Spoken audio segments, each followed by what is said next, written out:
Welcome to Nobody Agrees. Today we're asking, should adult children pay rent to their parents? This matters because it sits right at the line between support and independence. For some families, rent teaches responsibility. For others, it quietly turns home into a transaction. I'd like to hear each of your opening views separately. Leo first, then Nina and Arthur, before we weigh the costs and the fairness. I think adult children should pay rent only when it reflects real ability and at a real housing cost, not as a symbolic lesson. That keeps support from becoming dependency, while still protecting parents from quietly subsidizing an adult who can contribute. I'm not convinced rent should be the default at all, because home is not just a lease. It's where adult children recover, save, and stabilize before they can launch. Mina, that's the clearest case for flexibility. Your view assumes rent can be a burden that delays recovery, while Leo's assumes it can be a useful nudge toward responsibility. Arthur, that's exactly the fault line here.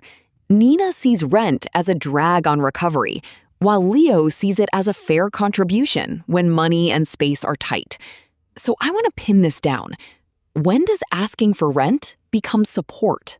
Maya, I'd challenge the assumption that any real cost justifies rent. If the goal is support, a parent can ask for groceries, utility help, or a time-limited contribution without turning the home into a bill.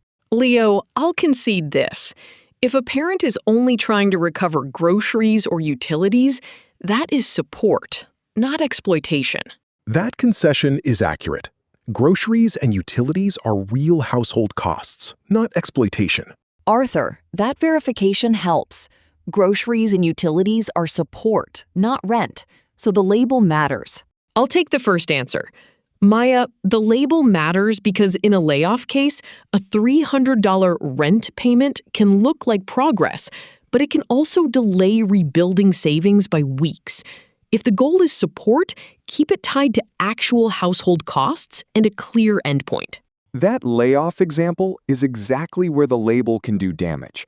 If a parent calls it rent, the adult child may treat survival money like an ordinary expense and postpone job search costs or deposits.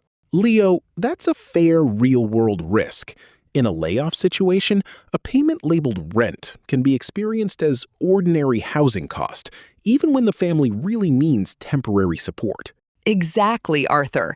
Once that payment gets called rent, a laid-off son may skip the car repair he needs for interviews because he thinks housing comes first. That assumes the son will actually reallocate the money that way. Fair point, Leo. Sometimes the child will spend well, even with the money freed up. That weakens the blanket claim that labeled rent always harms recovery. Your correction shows the freed-up money may not be redirected well. What would settle it is a concrete before and after example, whether a fixed, time-limited contribution actually changes savings, repairs, or job search spending in one family. Arthur, that's the right pressure test. One family example would tell us far more than a slogan ever could. Nina, you've been the sharpest skeptic here. What concrete before and after sign would convince you that a time-limited contribution helps rather than hurts recovery? Maya, the baseline is narrower than a slogan. There's no single fair rent number, and the best comparison ties contributions to income and actual household costs, not a flat market rate charge. That baseline is useful in practice because it shifts the question from should they pay market rent to can they cover a fair share without blocking recovery or savings? My initial position is that contribution makes sense when it tracks actual costs and leaves room for job search needs. Leo, that framing is better, but there's an overlooked cost.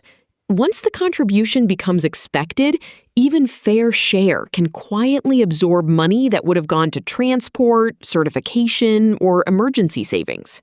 Fair, but that risk is exactly why I'd separate a temporary contribution from open-ended rent.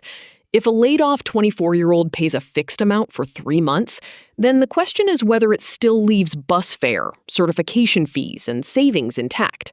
Nina, that 3-month rule still skips the key evidence gap. You've named bus fare and certification fees, but not any threshold showing the payment actually crowds them out. Leo, fair correction. I can't verify a universal threshold from these sources, and I should narrow the claim. Arthur, that's the right correction. I'm narrowing the claim too. I'm not arguing for a universal rent rule anymore.